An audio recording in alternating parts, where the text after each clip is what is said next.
எந்த வழிபாட்டுக்கும் இல்லாத சிறப்பு ஐயப்ப வழிபாட்டுக்கு உண்டு. எப்படி நீங்கள் நினச்சி பாருங்கள், இந்த ஒரு மண்டல விரதம் இருந்து ஐயப்ப பக்தர்கள் பயணம் போகிறாங்க. இப்போ மகர விளக்கு, மகர சங்கராந்தி இல்லை, மாதந்தோறும் போகிறாங்க. 5 நாள் திறந்துருக்கு. விஷுக்கனி நிறைய பிரதேசி தினம் நிறைய நாட்கள்லையும் திறக்குது. எல்லாமே ஒரே ஐயப்பன், ஒரே வழிபாடு.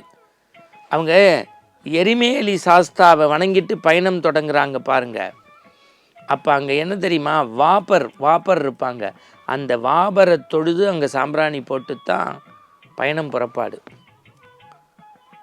இவங்க பம்பையில் ஒரு தடவை ஸ்நானம் பண்ணிவிட்டு விநாயகரை வழிபட்டுட்டு பயணம் போகிறாங்கல்ல, அந்த வழிபாட்டில் யாரை போய் பார்க்குறாங்க? இந்துக்கள் நாளெல்லாம் பொய்யின்றி மெய்யோடு திருமேனியில் நெய் ஊற்றி அரியும் அரணுமாக இருக்கக்கூடிய ஹரிஹர சுதனை. அவருக்கு நாள்தோறும் பள்ளியறை பூஜை முடிஞ்சு கதவு சாத்தி அவர் உறங்கச் செல்வதற்கு முன்பு உன்னதமாக கேட்கக்கூடிய பாட்டு ஹரிஹராசனம்.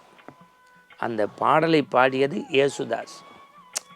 இந்து சமய வழிபாடு வாபர் தொழுகை, மறந்துடக்கூடாது, சாம்பிராணி, கிறிஸ்தவ சமூகத்தில் தோன்றிய இயேசுதாஸினுடைய இன்னிசை, இதோடு நடை சாத்துதல்னா இதை விட தேசிய ஒருமைப்பாடு இறை வழிபாட்டில் உண்டா?